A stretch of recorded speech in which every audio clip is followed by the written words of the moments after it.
We are very happy that we hope you had a happy Sabbath today. A jsme rádi, že jsme měli, a doufám, že i vy jste měli příjemnou sobotu, jste strávili společně. And we've, my wife and I have been very much enjoying our time here. My si ten čas, který tady trávíme, velice užíváme. We've been enjoying your fellowship.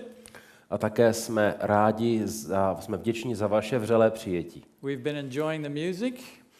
Líbila se nám hudba. And we just want to thank you for how you have received us and showed warmth to us.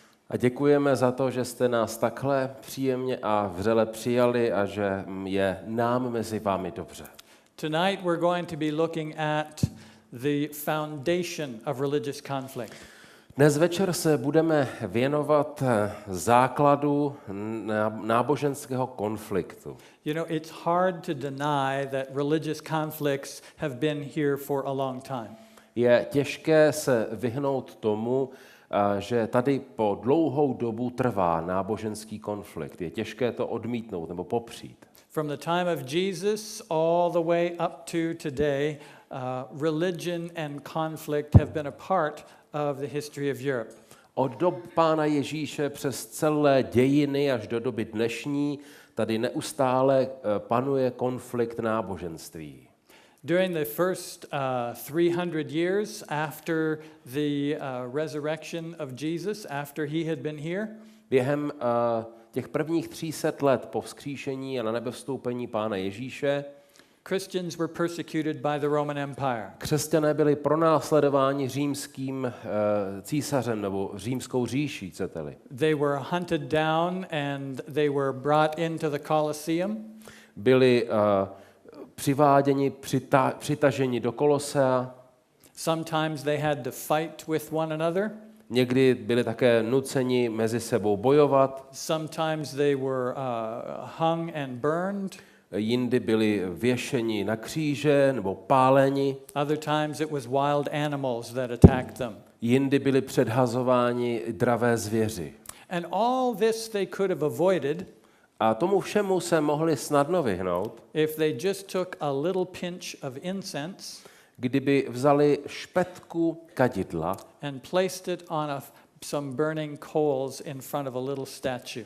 a nasypali ho na oltář před nějakou sošku. But because of their desire to serve God, Jenže oni se rozhodli sloužit jinému bohu. because of their love for him and wanting to keep his commandments, Chtěli dodržovat všechny jeho zákony. what seemed like a very small act Zdálo se to jako drobnost. was to them denying their God. Nicméně tou drobností by odmítli svého boha. And so they were much more willing to go into the arena and suffer A tak byli připraveni vstoupit do té arény a trpět, than to put that incense up in front of that idol. místo toho, aby si tou špetkou kadidla nasypanou někde zachránili život. And then over the course of centuries, the religious wars took place. Během staletí byly vedeny a svedeny mnohé války a bitvy. The Church of Rome, of course, persecuted and as well warred with other nations.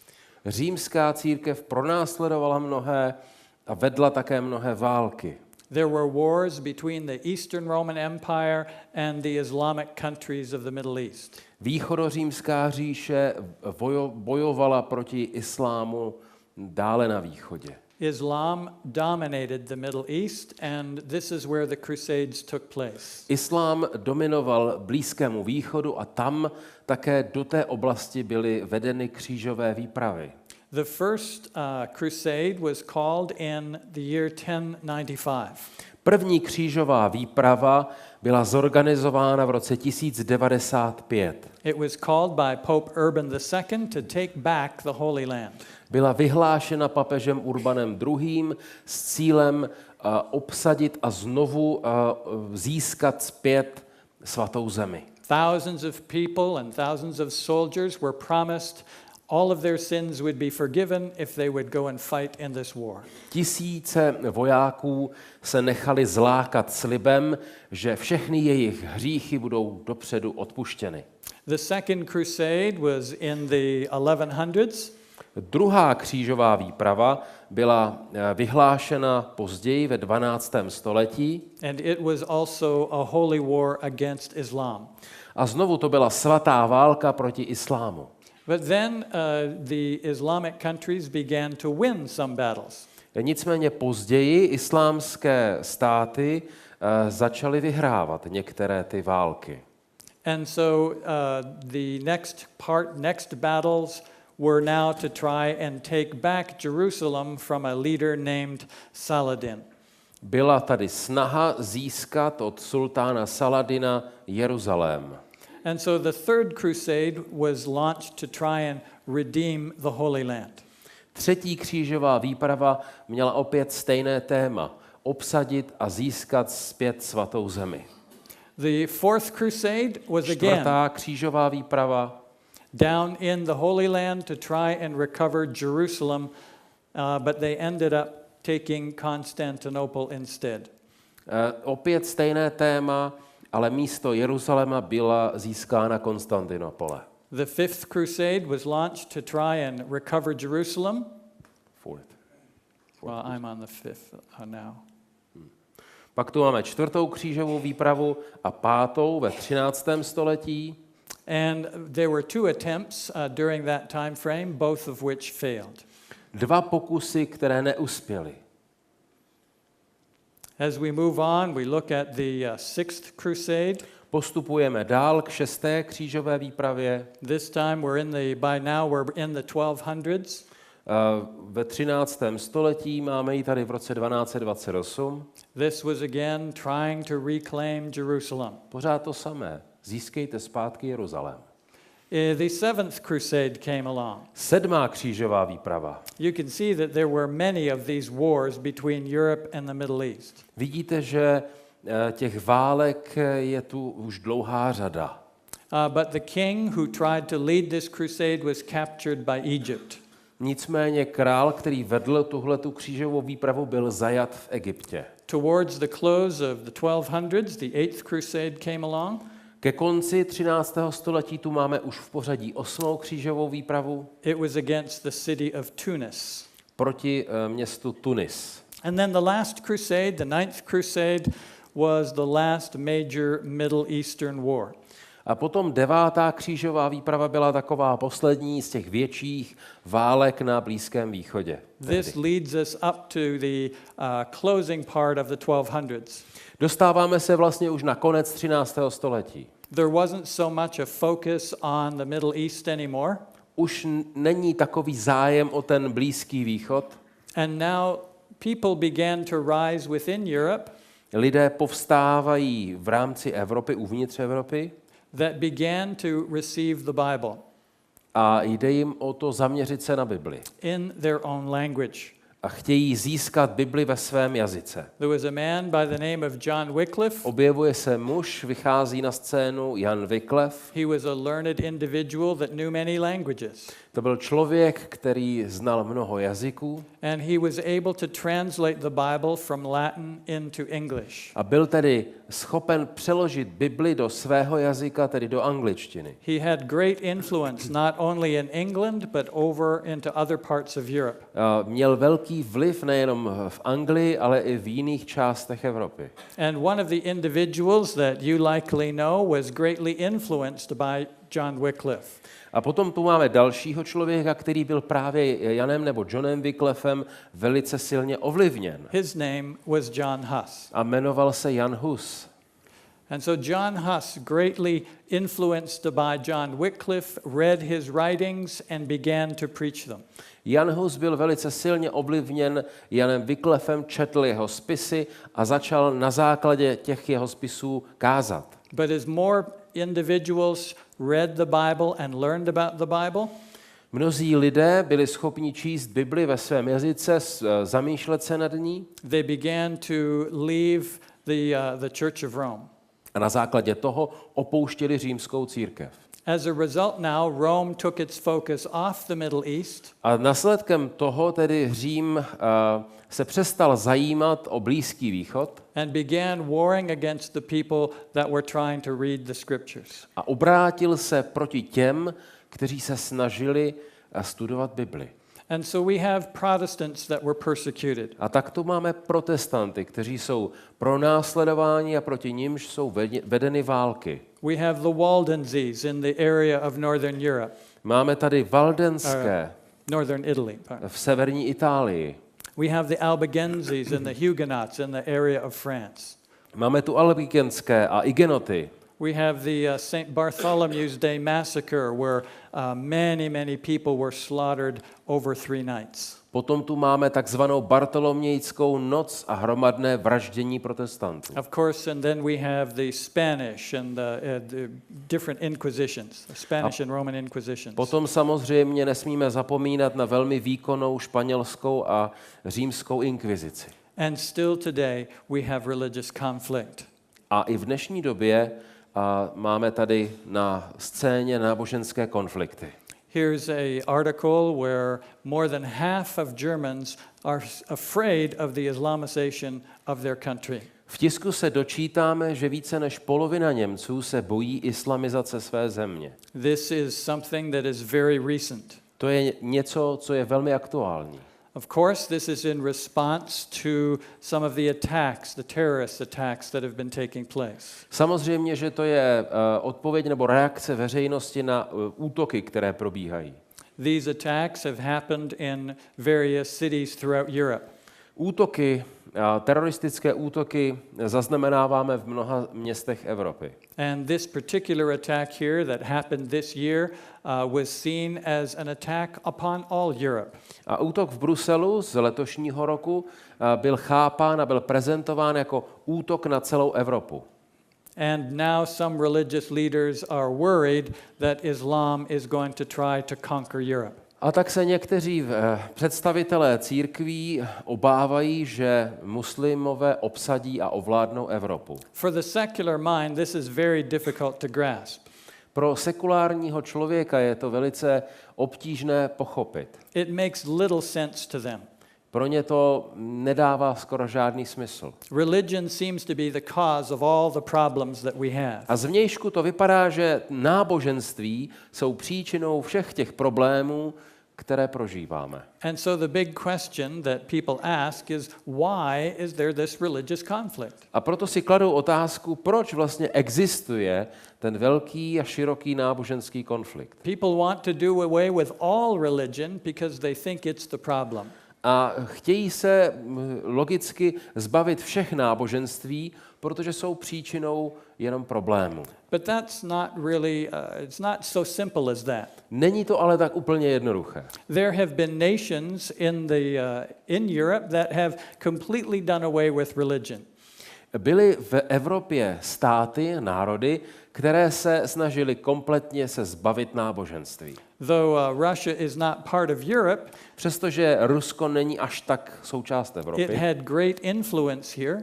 Má v Evropě poměrně značný vliv.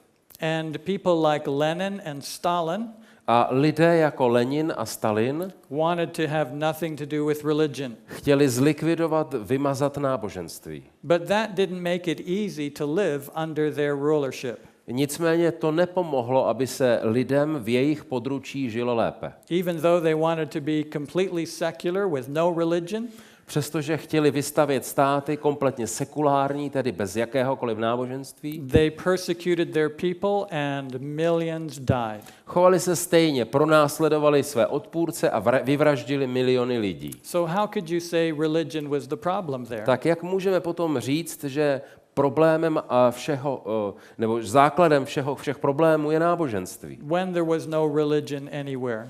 Když nebylo náboženství, the problem of evil is a difficult one to understand. Tak problémy zůstávaly, protože pochopit problematiku zla je poměrně komplexní záležitost. Sometimes it's religion that causes evil. Ano, někdy náboženství způsobuje problémy a přináší zlo. And other times, even with no religion, evil still exists. A jindy máte problémy a máte zlo i bez náboženství. So rather than try to answer the question tonight of just why there is evil, a proto, než abychom odpovídali na otázku, proč je tady zlo dnes večer, we can look at our world and assume that evil does exist. Podívejme se na svět a vycházejme z toho, že zlo existuje a prostě tady je. Evil is in our world whether it comes from religion, Zlo v našem světě existuje, ať už pochází z náboženství, or evil is in our world even where there's no religion. anebo z prostředí, kde žádné náboženství není. But why is there religious conflict? Proč tedy existuje náboženský konflikt? We're going to look this evening and try and solve that problem as we look at the Bible. Podíváme se tedy na tuto problematiku z biblického kontextu nebo z biblického pohledu. Maybe not so much solve the problem, but at least look at why it's here. Možná ten problém nevyřešíme, ale aspoň se mu pokusíme porozumět. Let's go to the book of Jeremiah first. Pojďme se podívat nejdřív do knihy proroka Jeremiáše. And we'll begin in verse 7. A začneme číst v 18. kapitole 7. verš. Kdykoliv mohu prohlásit o národu nebo království, že je vyvrátím, podvrátím a zničím. Pokud se však ten národ, o kterém jsem mluvil, odvrátí od svého zla, pak i já upustím od zla, jež jsem zamýšlel proti nim. The Bible tells us that God keeps a record with nations. Bible nám říká, že Pán Bůh sleduje národy. And if he says he's going to pull up and destroy a nation, A když se rozhodne, že nějaký národ vyvrátí, zničí, zlikviduje, if that nation turns from its evil, když se ovšem ale ten národ odvrátí od zlého, then God will spare the nation. tak Pán Bůh na to reaguje a ušetří je. We see this in the story of Nineveh. Známe velmi populární příběh Ninive. Where Jonah was told to go to that wicked city Jonáš byl poslán do toho bezbožného odpadlého města and said that God was going to destroy it. s poselstvím Pán Bůh na vás přivede zkázu. But the people repented of their sins, Ale lidé najednou se obrátili, činili pokání and God did not destroy the nation. a město zničeno nebylo. Verse 9. 9. verš. Jindy zas mohu prohlásit o národu nebo království, že je vybuduji a zasadím. Pokud však budou páchat, co je v mých očích zlé, a nebudou mě poslouchat, pak i já upustím od dobra, jež jsem jim slíbil prokázat. God keeps an account with nations. Znovu, Pán Bůh sleduje národy. And in this case here, this was a nation that God said he was going to build and build up. A Pán Bůh tady říká, že se rozhodne vybudovat a zasadit nějaké království, aby rostlo. But all the promises that God made to that nation, Nicméně všechny ty sliby, které Pán Bůh dává, if they would turn away from him, mají nějakou podmínku. then he would remove the blessings that he had promised. Když se lidé odvrátí od Boha, tak se připraví i o ta požehnání. God allows nations to rule for a while, Pán Bůh umožňuje a dovoluje národům, státům po určitou dobu vládnout. and if they prove not to be faithful, A když se ukáže, že nejsou věrné ty státy nebo národy, then he removes the blessings that he had promised. tak ta požehnání jsou od nich odňata. God is involved in our world. Pán Bůh v našem světě působí He keeps account with individuals as well as with nations. a má zájem, stejně jako má zájem o národy a státy, tak má zájem o každého jednoho člověka. And if they will respect his laws and his commands, A jestli lidé respektují a dodržují jeho nařízení a přikázání, then he promises to bless those nations. tak potom jim slibuje, že jim požehná. Let's look at the book of Leviticus and see this again. Podívejme se znovu do 3. knihy Mojžíšovi a v 26. kapitole budeme číst 1. verš. Nevytvářejte si žádné bůžky, nevstyčujte si modlu ani posvátný sloup. Nestavte ve své zemi ani tvarovaný kámen, abyste se mu klaněli. Vždyť já jsem Hospodin, váš Bůh. God asks here that we not have idols. Pán Bůh tady jednoduše a přímo žádá, abychom nestavili žádné modly. No graven images, and we are not to bow down to them. Žádné ani vytvarované kameny, tedy žádné sochy, nic, čemu bychom se měli klanět. No images of stone. Žádné obrazy. Verse 2. Druhý verš. Zachovávejte mé soboty a mou svatyni mějte v úctě. Já jsem Hospodin. Jestliže budete následovat má pravidla a zachovávat má přikázání a plnit je, dám vám vydatné deště ve správný čas, takže země vydá svou úrodu a stromy v sadu vydají své ovoce. God asks us to remember the seventh day. Pán Bůh po nás žádá, abychom zachovávali 7. den. And to reverence his sanctuary. Abychom měli v úctě jeho svatyni. He says, if you will walk in my commandments, říká, jestli budete zachovávat má přikázání a plnit je, then he promises us great blessings. potom na vás sešlu velké požehnání. He says that he will give us rain in due season. Že přijde vydatný déšť ve správný čas. He promises to bless our crops. Že budeme sklízet hojnou úrodu. He promises to bless us agriculturally, so we'll have lots of food. Tedy budeme mít co jíst a bude toho hodně. Notice as we read verse 5. Přečtěme si verš 5. Vaše mlácení potrvá až do vinobraní a vinobraní až do setí. Svůj chléb budete jíst do sytosti a budete ve své zemi bydlet v bezpečí. And so God promises these agricultural blessings where you'll reap your fields and the food will last until you then reap the grapes. Pán Bůh tedy slibuje bohaté žně, které budou trvat tak dlouho, než přijde další sklizeň. From year to year you'll have great abundance. Každý rok a z roku na rok budete mít dostatek. You'll eat your bread to the full. Budete jíst chléb do sytosti, budete mít hodně. And then you will dwell safely in your land. A ve své zemi budete přebývat v bezpečí. So God promises agricultural blessings. Pán Bůh tedy slibuje hojné žně And safety to that nation that follows his commands. a bezpečí každému, kdo se drží jeho přikázání. The two commands that were mentioned have to do with worship. Ty dvě podmínky nebo přikázání, chcete-li, souvisí s uctíváním, s bohoslužbou. God does not want us to have other gods and bow down to them. Pán Bůh nechce, abychom měli jiné bohy a jim se klaněli. And he wants us to respect the freedom of worship in the Sabbath day.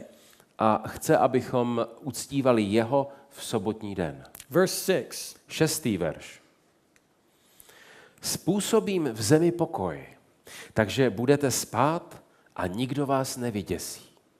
Odstraním ze země zlou zvěř a vaší zemí neprojde meč. Poženete své nepřátele, takže před vámi padnou mečem. God promises peace in the land. Pán Bůh slibuje mír. You'll lie down and nobody will make you afraid. Ulehnete ke spánku a nikdo vás nebude strašit. He'll rid the land of those beasts that would tear up your farms. Zlá zvěř zmizí. The sword will not go through the land. Meč, tedy válka, se vyhne vaší zemi. You'll chase your enemies. Nepřátele vyženete. And your enemies will fall before you. Nepřátele zahynou. These are the promises that God has made if we'll keep his commandments. To jsou všechno sliby, které Pán Bůh dává těm, kteří jsou věrní, kteří zachovávají jeho přikázání. And they're not made just to individuals, they're made to whole nations. Nejde jenom o jednotlivce, ale o celé národy, kterých se to týká. We see this again in the book of Exodus. V 2. knize Mojžíšově se nám to znovu opakuje, znovu to tu čteme. Nevytvářej si modly v podobě čehokoliv nahoře na nebi, dole na zemi nebo ve vodách pod zemí. God says not to make idols, not to make graven images. Bůh říká, nevytvářej si žádné obrazy, modly, sochy. And verse 5. 5. verš. Neklaň se jim a nesluš jim, neboť já, Hospodin, tvůj Bůh, jsem Bůh žárlivě milující. Trestám nepravost otců a na synech do 3. i 4. pokolení těch, kdo mě nenávidí. God does not want us bowing down to images. Pán Bůh prostě nechce, aby se jeho lid klaněl nějakým obrazům. He wants us to serve him and him alone. Chce, aby jemu jeho lid sloužil a jenom jemu. And if we will do that, he will show mercy to us. A když to děláme, tak na nás přichází požehnání. This is what verse 6 tells us. 6. verš nám to říká. Prokazuji milosrdenství tisícům pokolení těch, kdo mě milují a zachovávají má přikázání. God shows mercy to those that love him and keep his commandments. Pán Bůh prokazuje milosrdenství těm, kteří ho ctí. And then we see again in the law of God in verse 8 A potom v 8. verši čteme the fourth commandment of God. 4. přikázání Boží. Pamatuj na sobotní den, aby ti byl svatý. 6 dní budeš pracovat a dělat všechnu svou práci. And verse 10, 10. verš. Ale 7. den je dnem odpočinku zasvěceným Hospodinu tvému Bohu. Nebudeš dělat žádnou práci. Ty, tvůj syn, ani tvá dcera, ani tvůj otrok, ani tvá děvečka, tvé dobytče, ani přistěhovalec v tvých branách. the seventh day is the Sabbath of the Lord. 7. den je sobota Hospodinova. God wanted us to remember the Sabbath day to keep it holy. Pán Bůh po nás chce, abychom pamatovali na 7. den a světili ho. He promised that the nations that would do that, he would bless them. A slíbil, že všichni, kteří toto budou dělat, tím se budou řídit, budou požehnáni. He would bless them agriculturally as well as with safety. Budou mít bohaté žně a bezpečí. Verse 11. 11. verš. V 6 dnech totiž Hospodin učinil nebe i zemi, moře a všechno, co je v nich. Ale 7. dne odpočinul. Proto Hospodin požehnal sobotní den a posvětil jej. So God is the creator and the Sabbath is a memorial of that creation. Bůh je tedy stvořitel a sobota je památníkem stvoření. He is the sole creator of the universe, the only God. Jediný stvořitel celého vesmíru, Bůh. And that's why he doesn't want us bowing down to other gods. A proto nedává smysl klanět se jiným bohům. And wants us to remember his seventh day. A Pán Bůh tedy chce, abychom to nedělali a zachovávali jeho 7. den. We look back again at the book of Leviticus, Podívejme se zpátky do 3. Mojžíšovi, where God promises to honor those that keep his commands. kde Pán Bůh slibuje, že ti, kteří zachovávají jeho přikázání, budou se mít dobře, budou prosperovat. Nevytvářejte si žádné bůžky. Nevstyčujte si modlu ani posvátný sloup. Nestavte ve své zemi ani tvarovaný kámen, abyste se mu klaněli. Vždyť já jsem Hospodin, váš Bůh. Zachovávejte mé soboty a mou svatyni mějte v úctě. Já jsem Hospodin.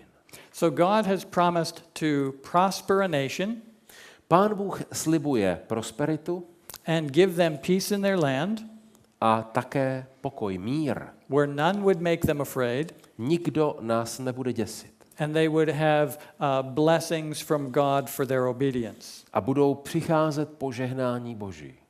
But we are going to look now that people are trying to break those commands. Nicméně lidé toto přikázání porušují. And they're trying to legislate against the commands of A co God. víc, snaží se pomocí zákonů toto přikázání zrušit. And then we're going to look at some examples of what happens when people try to do that. A tak se podíváme na to, jak se to děje a co se vlastně děje. So notice from Pope John Paul II, Známe papeže Jana Pavla II., pamatujeme si ho. this was an apostolic letter written in 1998. V roce 1998 napsal takzvaný apoštolský dopis. It was titled Dies Domini. Byl pojmenován Dies Domini. And you can go to the Vatican website and read this letter. Můžete jít na webové stránky Vatikánu a tam tento dopis najdete v archivu. In part of the letter, Pope John Paul wrote this. A v tomto dopise mimo jiné papež zmiňuje následující a píše: Můj předchůdce papež Lev XIII. Ve své encyklice Rerum Novarum mluvil o nedělním odpočinku jako o právu pracujícího, které stát musí garantovat. Pope John Paul II is referencing a former pope. Papež Jan Pavel II. Se odkazuje na svého předchůdce, Pope Leo XIII. Lva XIII.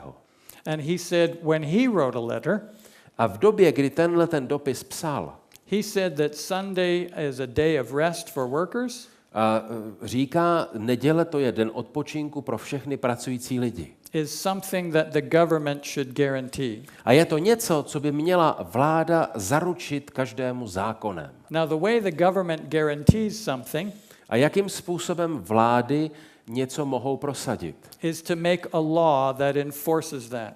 Přijmou zákon, který to požaduje. And so Pope John Paul II is saying laws should be made.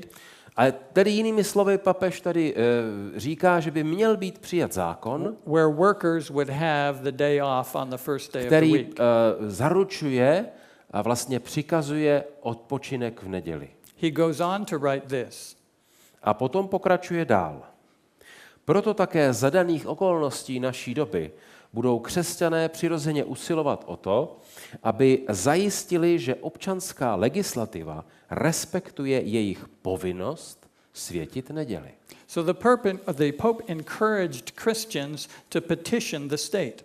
Tedy papež vyzývá křesťany, aby vyvíjeli tlak na stát. He encouraged Christians to push the government to enact these laws. Vyzývá křesťany, aby prosadili ve svých zemích nedělní zákony. Of course, this is directly against the commands of God. A jak už víme, je to přesně a přímo proti božímu přikázání. The commands that God said if we keep them, Kde Pán Bůh říká, jestliže to přikázání dodržujeme, that he would promise agricultural blessings and peace in our land. tak budeme mít hojnost a bezpečí.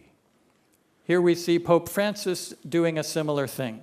Papež František postupuje stejným směrem. This was a news article that showed that Pope Francis thinks that closing things on Sunday is a good idea.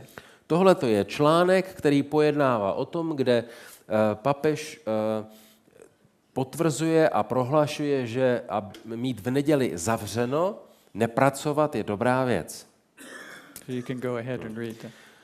Papež František bědoval nad opouštěním tradiční křesťanské praxe nepracování v neděli s tvrzením, že to má negativní dopad na rodiny a přátelství. So here Pope Francis is telling the world Tady tedy papež František říká světu, that working on Sundays and not keeping the first day of the week že pracovat v neděli a nedodržovat, nesvětit první den týdne is negatively impacting families and relationships. má velmi špatný dopad na rodiny a přátelství, na mezilidské vztahy. But the Bible says just the opposite. Ale Bible říká pravý opak. God says that if you will remember the Sabbath and keep it, Bible říká, jestliže budeme světit sobotní den a budeme na něho pamatovat, I'll bless your land and give you peace. budeme zažívat a zakoušet požehnání a bezpečí. And here Pope Francis is saying, no, that's not what we think. A papež tady tvrdí, ne, tohle to vůbec není pravda. We think that you should go against the first or the seventh day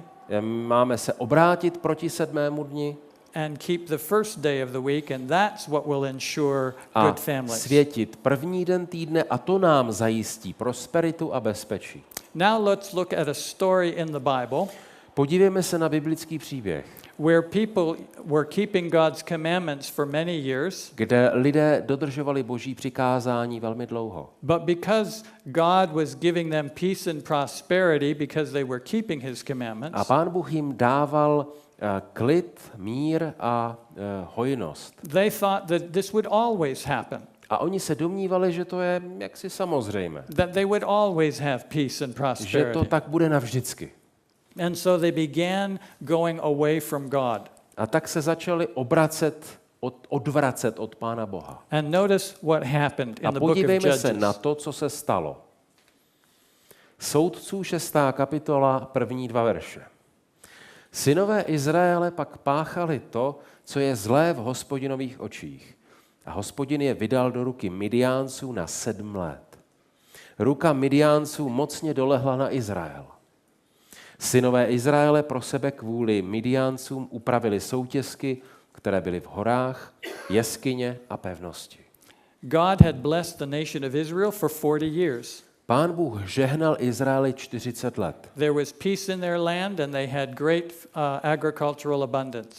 Mír a prosperita, hojnost. But they began to follow the religions of the nations around them. Nicméně oni se začali příliš zajímat o náboženství okolních národů. And when they left off following God, A když se odvrátili od Hospodina, God allowed some of those nations to attack them. tak Pán Bůh dopustil, že ty okolní národy zaútočily na Izrael. As they said, we don't want to follow God anymore. My už přece nepotřebujeme tak úplně následovat toho Boha. God stepped back from them then, Pán Bůh tedy poodstoupil and some of the countries around them attacked. a okolní národy se vrhly na Izrael.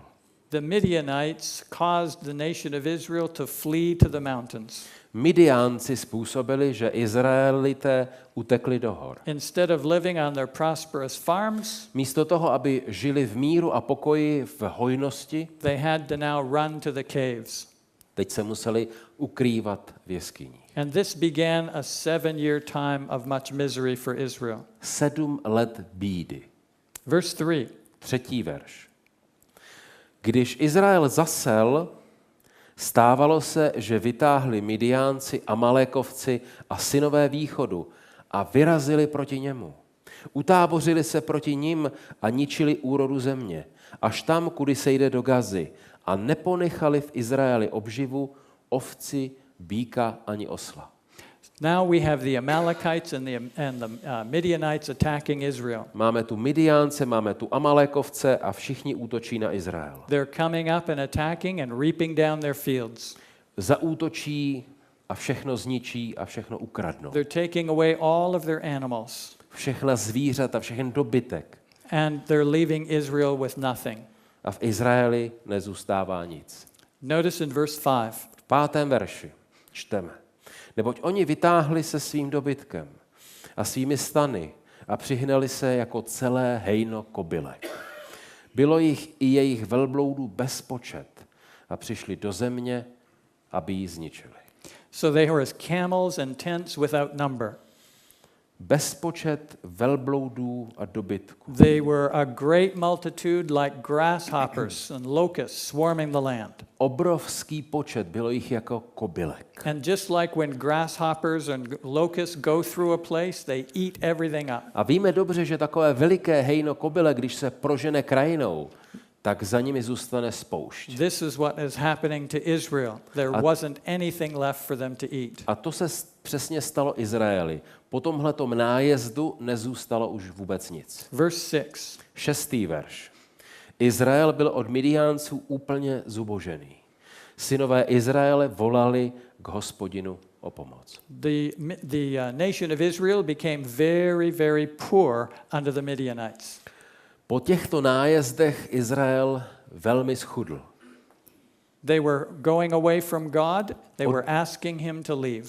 Odvrátili se od Boha, i on se odvrátil. They didn't want to follow his ways anymore. Nechtěli ho následovat, už jim nebyl dost dobrý. And God doesn't stay where he's not wanted. A Pán Bůh nezůstává tam, kde není vítán. And so when he removed his protection, the Midianites and the Amalekites attacked. A tak když Pán Bůh ustoupil, poodešel z místa, kde nebyl vítán, najednou se objevili Midiánci a další. Now, what was the great sin of Israel at this time? Co byl tehdy největší prohřešek Izraele? They began to worship the gods of the nations around them. Začali uctívat bohy okolních národů. The result was that the promised blessings were withdrawn. A následkem toho ta všechna zaslíbená požehnání byla odňata. And without the protection of God, the enemies attacked. A bez boží ochrany přichází válka. But they repented of their sin and they cried out to God for deliverance. Nicméně oni se vrací k Bohu a volají o pomoc. And God in his mercy, as he saw their repentance, A Pán Bůh, když viděl jejich pokání, raised up a deliverer for them. Zajistil záchranu, vysvobození. His name was Gideon. A bylo to v osobě Gideona. If you haven't read that story, continue to read Judges chapter 6. It's a wonderful story of God's Pokud power. ten příběh neznáte, tak pokračujte ve čtení 6. kapitoly Soudců. Je to velice silný příběh. As God raised up Gideon to deliver Israel, Když Pán Bůh tedy povolal tohoto muže, aby zachránil, vysvobodil Izrael, the first thing that Gideon had to do první věc, kterou Gideon udělal, was to knock down all the idols and the altars to Baal. a nechal rozbít a strhnout všechny pohanské oltáře a modly a všechno. Because that was one of the conditions upon which God said he would bless the nation. Protože to byla jedna z podmínek, která měla přivést zpět boží požehnání. We see this in verse 25. Vidíme to ve verši 25.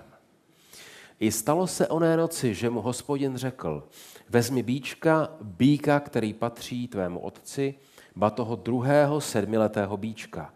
Zboříš Bálův oltář, který patří tvému otci, a pokácíš posvátný kůl, který je u něj.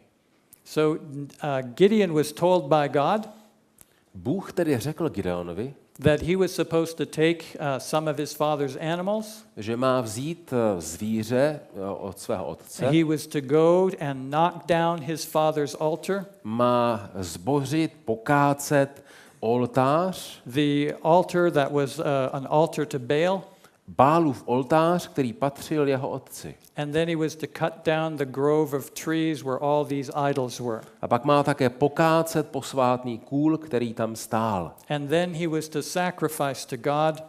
A potom měl obětovat Hospodinu. And God would be with him to deliver Israel from the Midianites. A poté Bůh vysvobodí Izrael z rukou Midiánců. So that repentance involved action. Tedy pokání vyžadovalo nějakou akci, nějaký krok. To undo the things that his father had done. Aby byl zvrácen ten vývoj, který byl velice nepříjemný. God then greatly blessed Gideon. Pán Bůh velice požehnal Gideonovi And he was able to defeat the Midianites with a very, very small army. a s malou armádou byl schopen porazit Midiánce. He only had 300 people. 300 lidí. And yet he was facing an army of thousands and thousands. Stál s touto armádou proti tisícům Midiánců. Because deliverance doesn't come by many or by few. Nešlo o počet, Deliverance comes from the God of heaven. protože Pán Bůh bojoval na jejich straně. And it was the God of heaven that delivered the Midianites into the hands of Israel.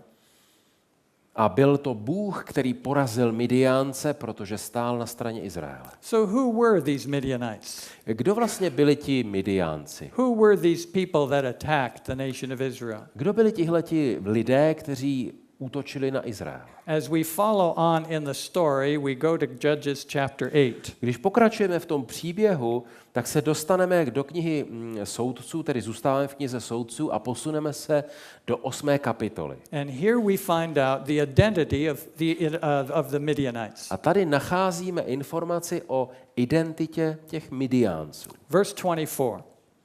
24. verš. Gedeon jim dále řekl, dovolte mi přednést vám prosbu. Dejte mi každý kroužek ze své kořisti. Měli totiž zlaté kroužky, protože byli Izmaelité. So these were descendants of Ishmael. Byli to tedy potomci Izmaele. The Midianites were Ishmaelites. Midiánci tedy byli Izmaelité. And if you go to any Islamic website, Když zabrousíte na jakoukoliv islámskou webovou stránku, they all trace their lineage back to Ishmael. a tak tam najdete, pokud tam mají tedy uvedeno něco z historie, že odvozují svůj původ právě od Izmaele. Remember that Abraham had two sons. Pamatujme, že Abraham měl 2 syny. One was Isaac Jedním byl Izák and the other was Ishmael. a druhým byl právě Izmael. And all the Muslim nations trace their lineage to Ishmael. A všichni muslimové odvozují svůj původ právě od Izmaele. So as we look at this symbol here, Když se tedy podíváme tady na ten symbol, Islam traces Muhammad's ancestry all the way back Podle to Ishmael. učení islámu předci Mohameda, proroka Mohameda, byli Izmaelité a na začátku vlastně toho stromu byl Izmael.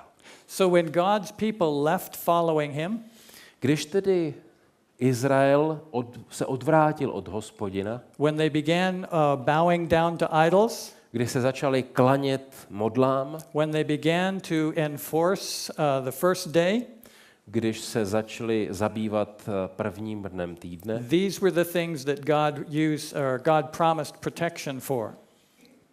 Pán Bůh odvolává své sliby o ochraně. That if they would not bow down to idols and they would keep his Sabbath, then he would protect them. Naopak, když se ale vrátí k Bohu, když budou zachovávat jeho 7. den, když budou ho ctít jako Boha, budou požehnáni. But when they would go against God's laws, Když se ale obrátí proti jeho zákonu, then the enemies would attack. pak přitáhnou nepřátelé. Let's go back to Leviticus chapter 26 Vraťme se zpátky do 3. Mojžíšovi, do 26. kapitoly. and verse 14. Verše 14 a 15. Jestliže mě však nebudete poslouchat a nebudete plnit všechny tyto příkazy, jestliže zavrhnete má ustanovení a vaše duše si zoškliví má nařízení, takže nebudete plnit všechny mé příkazy a porušíte mou smlouvu, So God says here, if you will not listen to my commandments, jestli tedy nebudete dodržovat má přikázání, I have promised you blessings if you would keep my commandments. tak se připravíte o požehnání, která jsem vám zaslíbil. I said you would have peace in the land and agricultural Já prosperity. jsem řekl, říká Bůh, že vám dám požehnání a hojnosti a bezpečí, But now he tells us what will happen if we don't follow him. když mě budete následovat, ale když ne, If we don't keep his commandments and we break his covenant, když nebudete plnit všechny mé příkazy a porušíte mou smlouvu, here's what would happen in verse 16. tak já naložím s vámi takto. Ustanovím nad vámi děs, úbytě a horečku, která hubí oči a stravuje život. Zasejete své semeno zbytečně, pohltí ho vaši nepřátelé. God said that he would allow terror to happen to his Pán people Bůh říká, že pošle děs, strach. and that they would sow their seed in vain, Budou sít, ale produkty z žně bude dělat někdo jiný. and that your enemies would eat your agricultural products. Vy zasejete, ale vaši nepřátelé vám to snědí. Verse 17. 17. verš. Obrátím svou tvář proti vám, budete poraženi od svých nepřátel. Ti, kdo vás nenávidí, budou nad vámi panovat a budete utíkat, i když vás nikdo nebude honit. So this happened to Israel, to Babylon, to Rome. Tohle se stalo Izraeli, Babylonu i Římu. God had promised that if they were faithful to his commands, he would protect them. Pán Bůh slibuje, když budete dodržovat má přikázání, budete se mít dobře. God allowed these nations to rule for a while, A proto dopouští a umožňuje vládnout různým národům. to see if they would be faithful to him. A aby se zjistilo, jestli budou nebo nebudou ty národy věrné. Some of these nations became superpowers in their time. Některé ty národy se staly ve své době supervelmocemi. Babylon and Rome controlled much of the then known world. Babylon nebo Řím ovládali většinu tehdy známého světa. They ruled for hundreds of years. Vládli staletí, dlouhá staletí. God was very long suffering with their iniquity. Pán Bůh velmi dlouho toleroval a snášel jejich bezbožnost. But the day finally came when their cup was full. Ale jednoho dne se ten příslovečný pohár naplnil. And he allowed Babylon to be attacked and destroyed. Babylon byl poražen a zničen. He allowed Israel to happen to them, Izrael byl také and poražen. also for the empire of Rome. A stejně tak i římská říše byla poražena a rozpadla se. Because they forsook the commands of God, Protože odmítli boží přikázání. God allowed their enemies to rule over them. Pán Bůh dovolil nepřátelům, aby na ně zaútočili a porazili je. You remember the night that Belshazzar had that great feast. Pamatujete si možná na tu noc, kdy Belšazar uspořádal tu obrovskou hostinu. And as he was praising the gods of wood and stone and iron, A kdy tam chválil a velebil ty různé bohy ze dřeva a železa a ze zlata. as he was drinking out of the cups that were only supposed to be for the worship of A God, popíjel tam víno z těch posvátných nádob z jeruzalémského chrámu, které byly určeny pro bohoslužbu. then a hand came on the wall and began to write. Tehdy se objevila ruka a začala psát na zeď. And as Daniel came in and interpreted those words, Daniel byl povolán, aby vysvětlil, aby přečetl ten nápis a vysvětlil ho. Belshazzar learned that his kingdom was going to be lost that night. A tehdy v noci se Belšazar dozvěděl, že s jeho královstvím je konec. Let's read the words of Daniel. Přečtěme si slova z knihy Daniele. Nuže králi, Bůh nejvyšší dal království a velikost i čest a majestát tvému otci Nebukadnezarovi. Nebuchadnezzar was allowed to rule by God, Nabukadnezarovi bylo dovoleno vládnout. and he gave him a great kingdom. Bylo mu dáno veliké a úžasné království. We read on in verse 20. Čteme ve verši 20. Když se však jeho srdce povýšilo a jeho duch zesílil v píše, byl z trůnu svého království sesazen, ba i čest mu odňali. But when Nebuchadnezzar lifted up his heart, Když se Nabukadnezar povyšoval, when he became proud in his kingdom, když byl pyšný, God removed him from his throne Pán Bůh ho odstranil z trůnu and took his kingdom from him. a také mu odňal království. Verse 21. 21. verš. A byl vyhnán od lidských synů. Jeho srdce se připodobnilo zvířecímu a přebýval mezi divokými osly.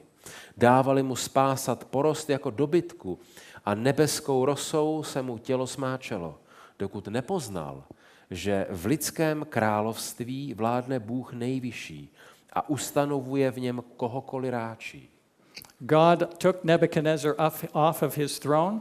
Pán Bůh odstranil Nebukadnezara z trůnu. He was now going out in the field with the other animals. Byl vyhnán do polí mezi zvěř. He was eating grass. Čteme tady, že jedl trávu, His nails got very long, že mu narostly drápy and he even had some feathers coming in his hair.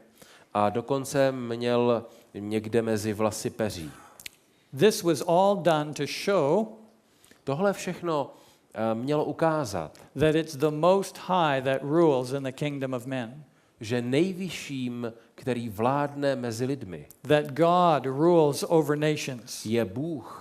and sets up one and takes down another. Ten jediný povolává a také odvolává panovníky. Belshazzar, his grandson, knew all of this story, Belšazar jako jeho vnuk tohle všechno znal, but he did not heed the instruction. ale moc tomu pozornosti nevěnoval. Verse 22. 22. verš.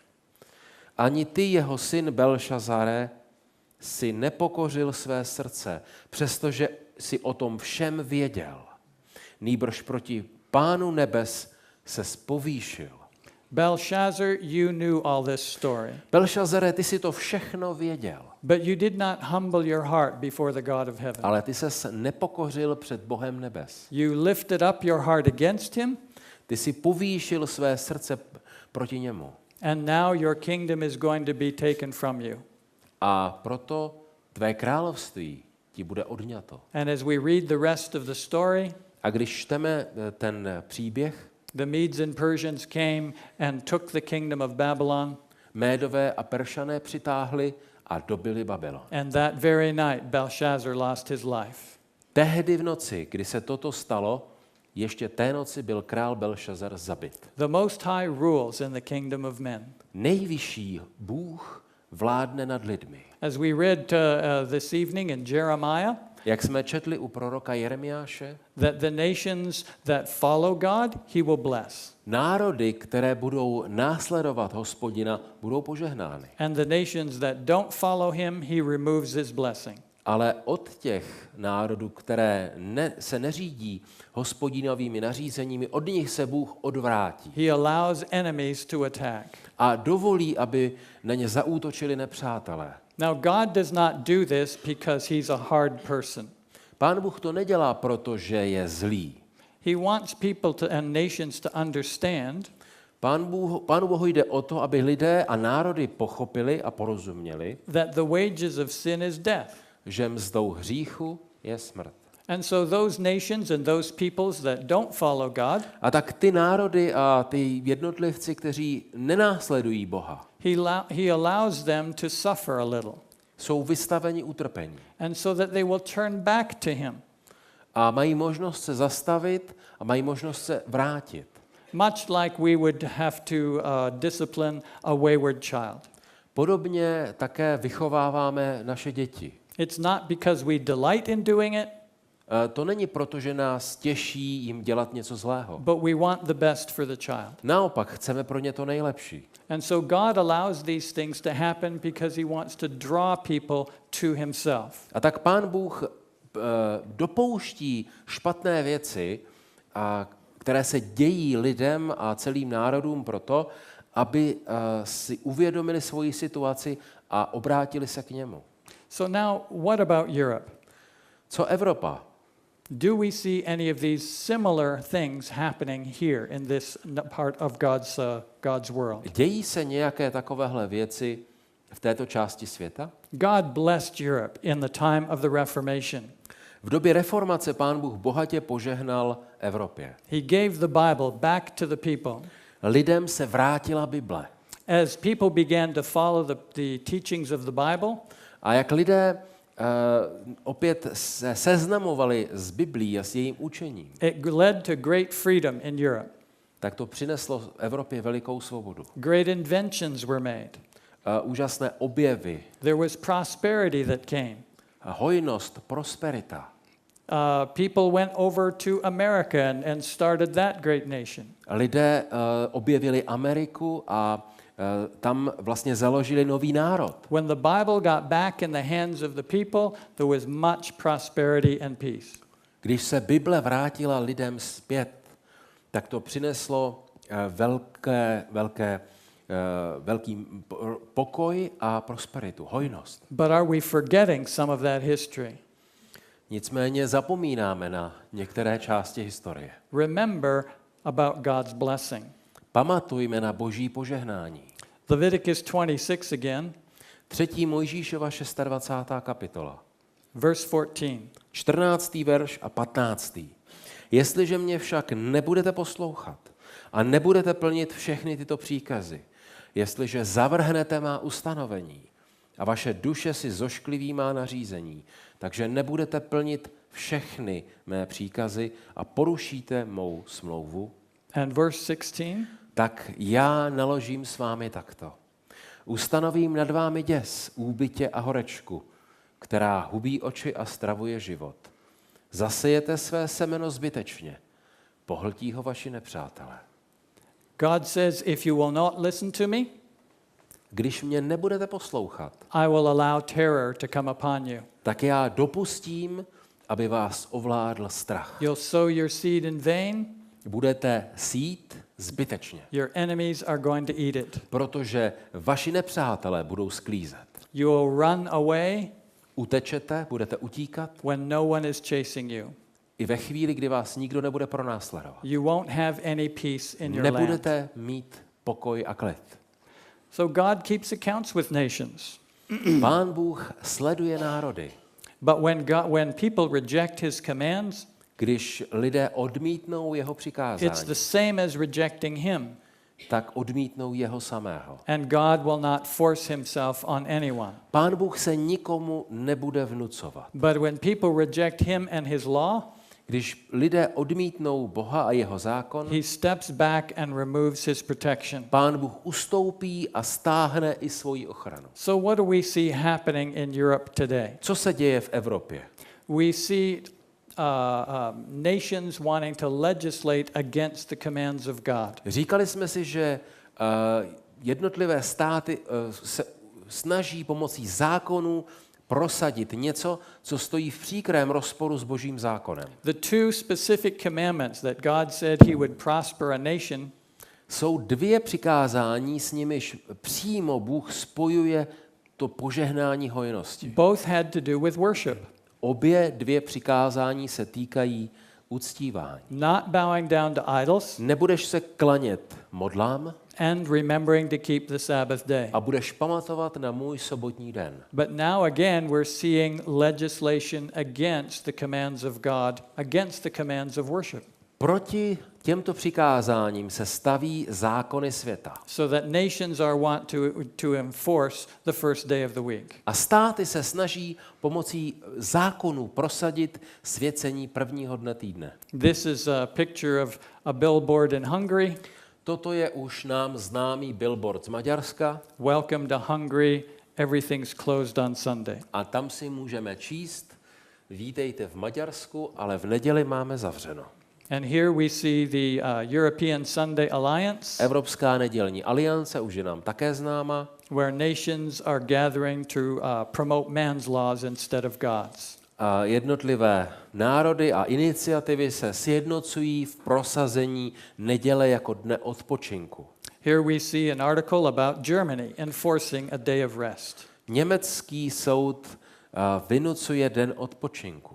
Nations again enforcing the laws of the church.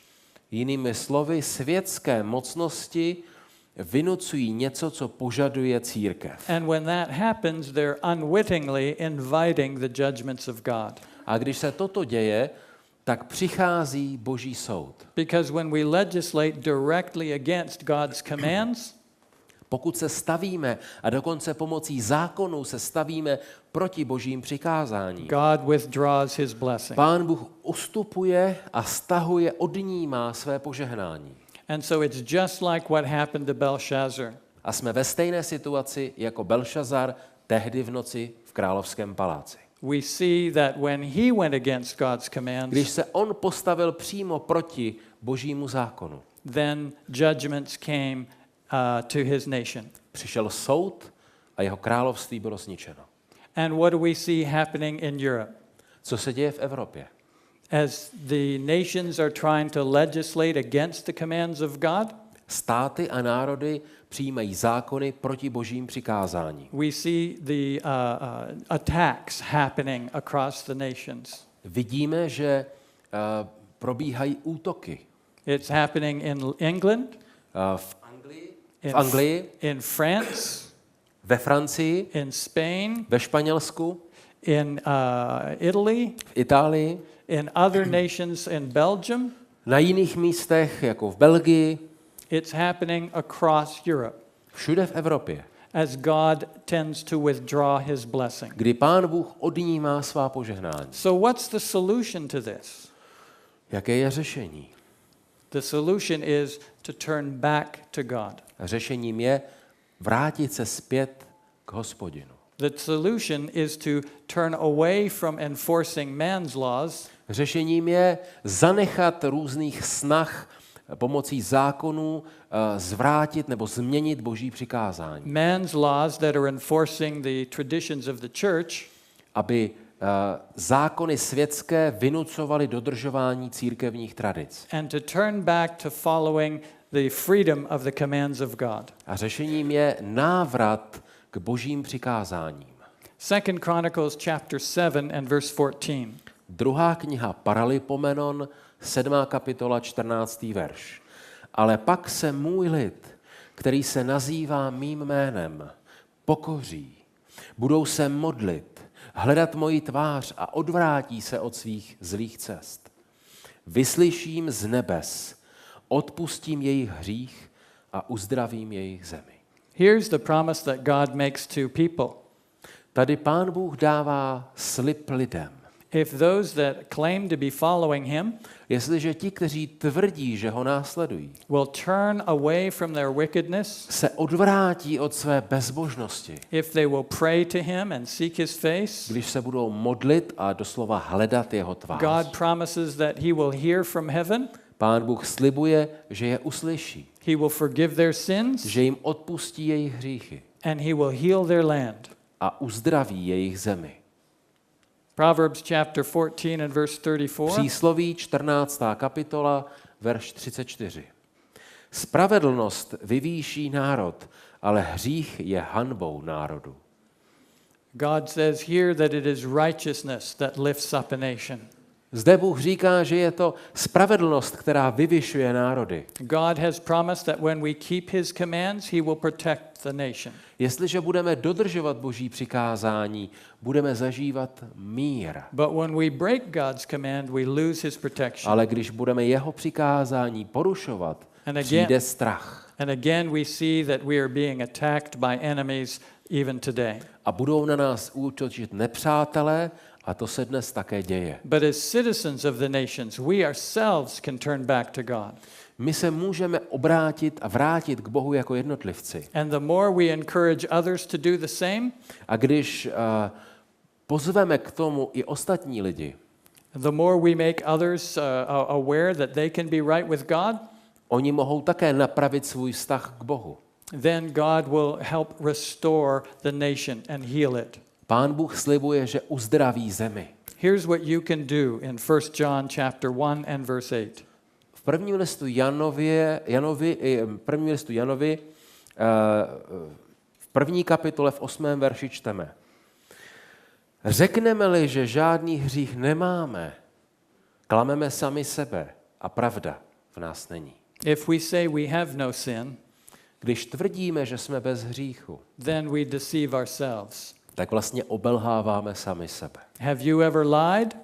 Lhali jsme někdy? Have you stolen?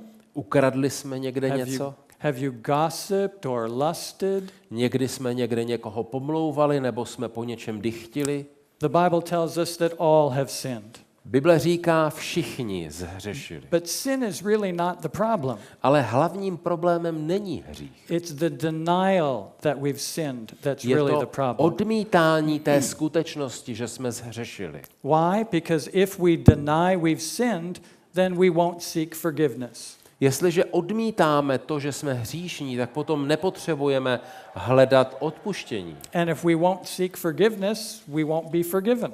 A jestliže tedy nebudeme žádat o odpuštění, no tak nám nebude odpuštěno. And if we're not forgiven, the wages of sin is death. A jestliže nám nebude odpuštěno, pak platí rovnice, mzdou hříchu je smrt. But if we confess our sins, Ale když vyznáme naše hříchy, God has promised to forgive us and to heal us. Pán Bůh slíbil, že nám hříchy Verse odpustí, 9 tells us. že nám odpustí a v 9. verši čteme. Jestliže své hříchy vyznáváme, on je věrný a spravedlivý, aby nám hříchy odpustil a očistil nás od každé nepravosti. So you can be forgiven. Může nám být odpuštěno. Nations can repent. Celé národy mohou činit pokání. God has promised to deliver.